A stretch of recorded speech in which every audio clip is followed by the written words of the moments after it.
చూసుకుంటే రైతుల పరిస్థితి ఎలా ఉంది? యూరియా దొరికే కష్టాల కానించి పంట అమ్ముకునే వరకు అన్ని బాధలే పడ్డాం ఈ సంవత్సరం అంటున్నారు. ఈ తుఫాన్ల ఎఫెక్ట్‌లు కూడా ఉండటం వల్ల గిట్టుబాటు ధర లేదంటున్నారు. మళ్ళీ దళారీ వ్యవస్థ వచ్చింది. గతంలో పారదర్శకంగా ఏదైతే రైతు భరోసా కేంద్రాలు ఉండేయి, ఒక విశ్లేషణమైన అంశాలు అక్కడ చెప్పేవాళ్ళు ఏదైనా ఏంటి అని అడగడానికి వెళ్తే. ఇప్పుడు ఎలా ఉంది సార్ అసలు?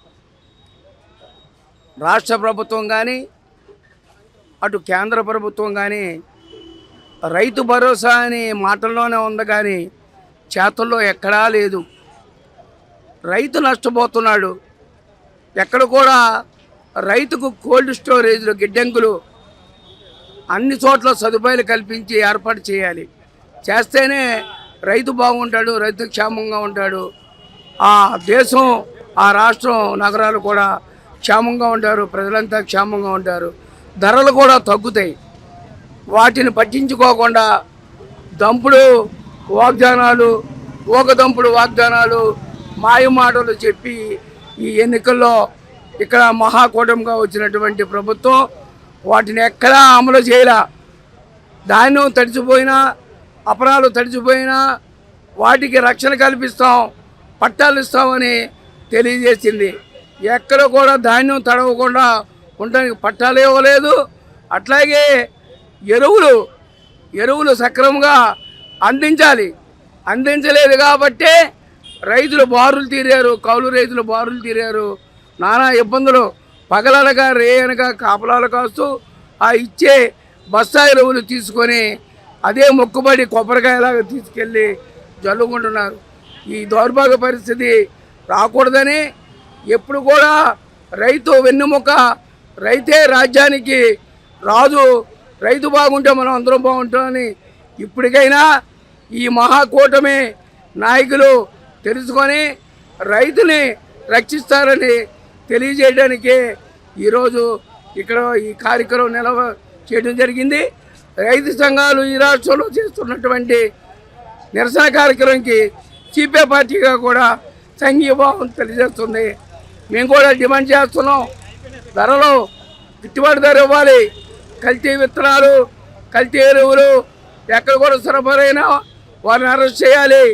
ఎరువులు పంటకు సరిపడే ఎరువులు ఇవ్వాలి, ధరలు ప్రకటించాలని తెలియజేస్తున్నాం. ఈ నెలలో కూడా రైతులు అన్నీ కూడా కష్టాలే చూసాము, తుఫాన్లు చూసామంటున్నారు. యూరియా కష్టాల నుంచి మొదలైన ఈ వివాదాలు రేపు మొన్న దళార్లీకి వడ్లు అమ్మడం వరకు కూడా అన్ని కష్టాలే అంటున్నారు. ఏం జరుగుతుంది?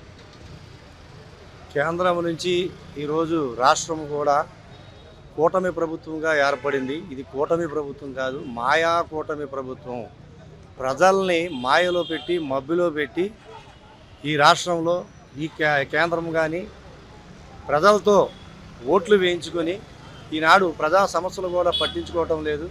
అలాగే రైతాంగ సమస్యలు అని చెప్పాలని కూడా రైతుల దగ్గరికి ప్రతి ఒక్కరు కూడా కేంద్రం నుంచి ఇటు రాష్ట్రం వరకు కూడా కూటమి ప్రభుత్వం తిరిగి రైతాంగ సమస్యలు మేము పరిష్కరిస్తాం, తుఫాన్లు వచ్చినా సరే మేము అడ్డంగా అక్కడ నుంచుంటామని చెప్పన్న వాళ్ళు ఈరోజు ఎక్కడ కూడా రైతుల సమస్యలు పట్టించుకోవటం లేదు. అలాగే కౌలు రైతులు కూడా గిట్టుబాటు ధరలు కూడా పాపం పట్టించుకోకపోవడంతో చాలా ఆవేదన వ్యక్తం చేస్తున్నారు.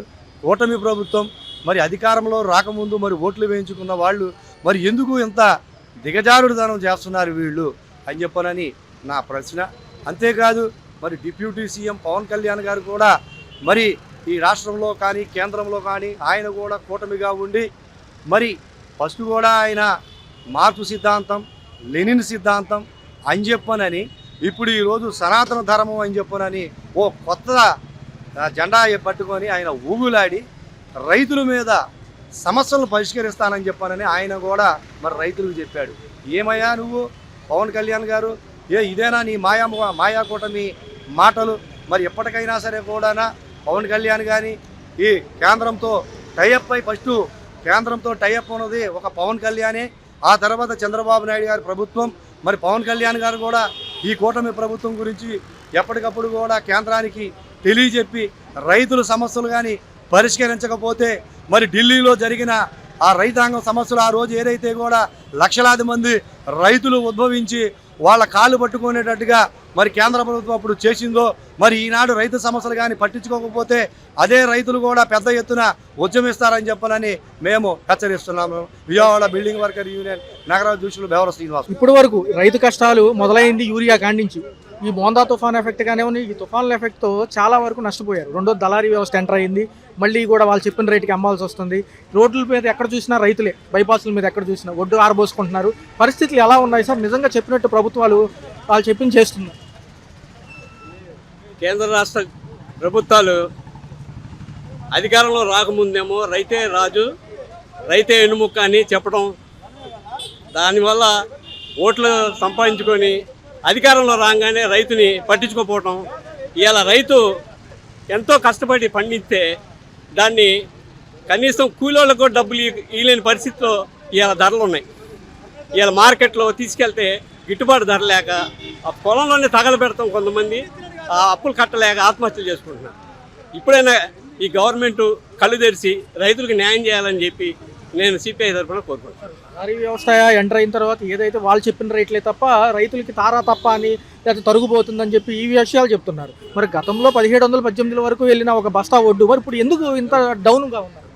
ఇలా మరి కావాలని గవర్నమెంట్ రైతుల మీద, మరి రైతులు లేకపోతే రాజ్యమే లేదని చెప్పడం, మాటలతో ద్వారాగా చెప్పడం తప్పితే వాళ్ళని గిట్టుబాటు ధర ఇచ్చి వాళ్ళని ఆదుకోవాలని లేదు. ఇలా వినియోగదారులు కొనబోతే కొరువు అయిపోయింది.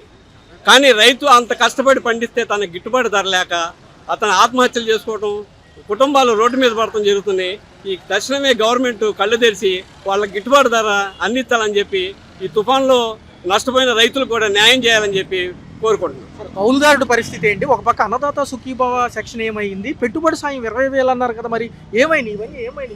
డేటా మిస్ మ్యాచ్ అవుతుందంటారు. వాళ్ళే అధికారంలో రావడం కోసం వాళ్ళకి ఎన్నో పథకాలు అని చెప్పి చెప్పడం, ఇదిగో వేస్తున్నాం, అదిగో వేస్తున్నాం, అదిగో వస్తున్నాయి, ఇదిగో వస్తున్నాయి అని చెప్పి మాటల ద్వారా చేయటం తప్ప దాన్ని ఒక కాగితం రూపంగానో లేకపోతే రైతుని ఆదుకునే ఒక మార్గాన్ని ఎంచుకోవటం గవర్నమెంట్ చేయట్లేదు. దానికి ఒక రైతు గురించి ఒక నివేదిక తయారు చేసి ఈ రైతుల్ని ముందుకు తీసుకెళ్ళి రైతుల్ని కాపాడాల్సిన బాధ్యత కేంద్ర రాష్ట్ర గవర్నమెంట్ మీద ఉందని చెప్పి కోరుకుంటున్నాను.